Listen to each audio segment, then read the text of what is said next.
নামাজ বেহেশতের চাবি। ৫ ওয়াক্ত নামাজ আদায় করুন। আসসালামু আলাইকুম। কেমন আছেন সবাই? আশা করি আল্লাহর রহমতে আপনারা সবাই ভালো আছেন। 11 সেপ্টেম্বর বাংলাদেশ জাতীয়তাবাদী দল বিএনপির সাবেক প্রধানমন্ত্রী দেশনেত্রী বেগম খালেদা জিয়ার 17তম কারামুক্তি দিবস। আর এই কারামুক্তি দিবস উপলক্ষে আজ আমি আপনাদের মাঝে একটি পোস্টার ডিজাইন শেয়ার করব এবং কিভাবে এই পোস্টার ডিজাইনটি আপনার হাতে থাকা মোবাইল দিয়ে তৈরি করবেন অথবা কাস্টমাইজ করবেন সেটি সম্পূর্ণ ভিডিওতে দেখিয়ে দিব।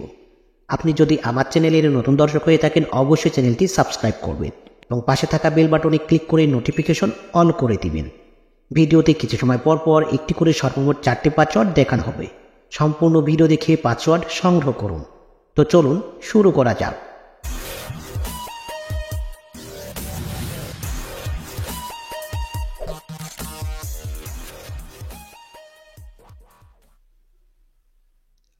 সর্বপ্রথম আপনাকে এই ভিডিওর ডেসক্রিপশন বক্সে আসতে হবে। সেখানে ডাউনলোড পিএলপি নামে একটি লিঙ্ক থাকবে। সেই লিঙ্কে ক্লিক করে আপনার ফোনে থাকা যে কোনো ব্রাউজার সিলেক্ট করে সম্পূর্ণ ভিডিও দেখে 4টি পাসওয়ার্ড সংগ্রহ করে পাসওয়ার্ডগুলো টাইপ করে সাবমিটে ক্লিক করবেন। তারপর ফাইলটি ডাউনলোড করে নেবেন। ফাইলটি ডাউনলোড করা হয়ে গেলে ফাইলটি কাস্টমাইজ করার জন্য একটি অ্যাপস প্রয়োজন, যেটি গুগল প্লে স্টোরে ফ্রিতে পেয়ে যাবেন। খুঁজে পেতে সমস্যা হলে আমি আমার এই ভিডিওর ডেসক্রিপশন বক্সে লিঙ্ক দিয়ে দিব, ডাউনলোড করে নেবেন। আমি pixel lab mode version pixel lab BD ব্যবহার করতেছি, কারণ পিক্সেল ল্যাব প্লে স্টোরটা অনেক ক্ষেত্রে phone version plus pixel lab version বাক্স প্রবলেমের জন্য পিএলপি যখন অ্যাড করবেন তখন পিএলপি ফাইলটি শো করে না। এজন্য আপনারা সবাই আমার ভিডিও ডেসক্রিপশন বক্স থেকে পিক্সেল ল্যাব বিডিটা ইনস্টল করে নেবেন। আমি পিক্সেল ল্যাব বিডি অ্যাপসটা ওপেন করে নিচ্ছি।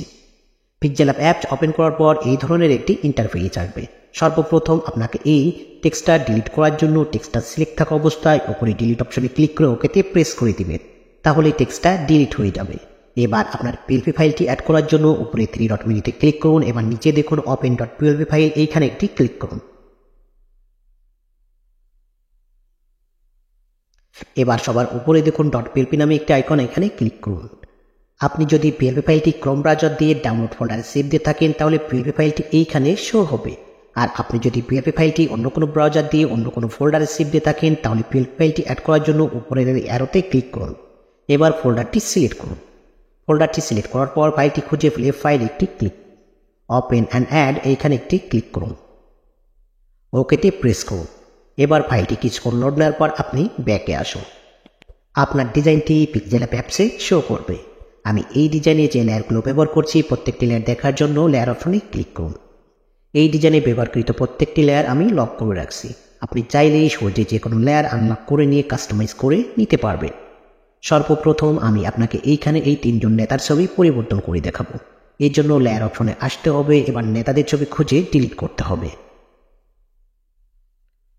নতুন যে কোনো নেতাদের ছবি অ্যাড করার জন্য উপরে প্লাস মেনুতে ক্লিক করুন। এবার ফ্রম গ্যালারি, আপনার গ্যালারি ওপেন হলে ব্যাকগ্রাউন্ড ইরেজ করা নেতার ছবি সিলেক্ট করুন।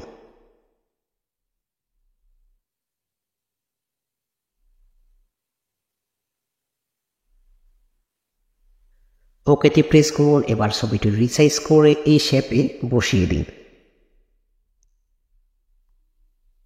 এইভাবে প্রয়োজন অনুযায়ী এই শেপগুলো কাস্টমাইজ করে নেবেন অথবা ছবিগুলো পরিবর্তন করে নেবেন। এই ছবিগুলোর কাজ শেষ হলে আপনাকে অবশ্যই সৌজন্য ছবিটি পরিবর্তন করতে হবে। এর জন্য লেয়ার অপশনে আসুন। এবার নিচে এসে সৌজন্য ছবিটি খুঁজে ডিলিট করুন। নতুন যে কোনো একটা সৌজন্য ছবি অ্যাড করার জন্য উপরে প্লাস মেনুতে ক্লিক করুন। এবার ফ্রম গ্যালারি, আপনার গ্যালারি ওপেন হলে ব্যাকগ্রাউন্ড ইরেজ করা সৌজন্য ছবিটি সিলেক্ট করুন।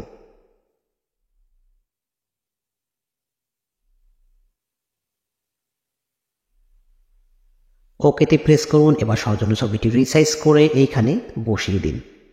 এই সৌজন্য ছবিটি একদম এই নিচে আনার জন্য লেয়ার অপশনে ক্লিক করুন। এবার এইখানে দেখুন সৌজন্য ছবির সাইডে কয়েকটা ডট চিহ্ন, আপনারা এইখানে চাপ দিয়ে ধরে একদম নিচে আনবেন।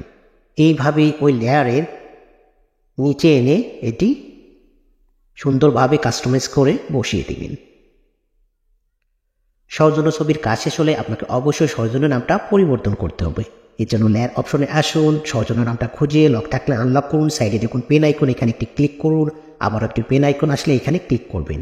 তারপর আপনার কিবোর্ড অপশন আসবে। তারপর আপনার এইখানে সৌজন্য নামটা টাইপ করে ওকেতে প্রেস করে দিবেন। আপনি চাইলে লেখার কালারও পরিবর্তন করে নিতে পারবেন। এই জন্য লেখাটা সিলেক্ট থাকা অবস্থায় টেক্সট অপশনে আসবে, তারপর কালার এসে যে কোনো একটা কালার চুজ করে ওকেতে প্রেস করে দিবেন। এইভাবে এই ডিজাইনের যে লেয়ারগুলো কাস্টমাইজ করতে চান সেই লেয়ারগুলো কাস্টমাইজ করার জন্য লেয়ার অপশনে আসবেন। তারপর যে লেয়ারটা কাস্টমাইজ করতে চান সেটি খুব সহজেই আনলক করে নিয়ে কাস্টমাইজ করে নিতে পারবেন। সবশেষে ডিজাইনটি কাস্টমাইজ করা হয়ে গেলে ডিজাইনটি সেভ করে নেবেন। সেভ করার জন্য উপরে সেভ মেনুতে ক্লিক করুন, এবার নিচে দেখুন সেভ অ্যাজ ইমেজ। আপনি যদি ডিজাইনটি কোনো সোশ্যাল মিডিয়াতে পোস্ট করতে চান তাহলে কাস্টম যে সাইজটি আছে এটি দিয়ে সেভ করে নেবেন। আর যদি ডিজাইনটি প্রিন্ট করতে চান তাহলে ইমেজ ফরম্যাটে জিপিজি এর জায়গায় পিএনজি করবেন এবং কাস্টম যে সাইজটি আছে এটি দিয়ে সেভ করে নেবেন। তাহলে প্রিন্ট করার সময় ফুল এইচডি কোয়ালিটিতে প্রিন্ট করতে পারবেন। তো এই ছিল আমার আজকের ভিডিওটি ভালো লাগলে অবশ্যই লাইক, শেয়ার অ্যান্ড কমেন্টস করবেন এবং পরবর্তীতে কোন ধরনের ভিডিও চান অবশ্যই কমেন্টস বক্সে জানিয়ে দিবেন। আসসালামু আলাইকুম।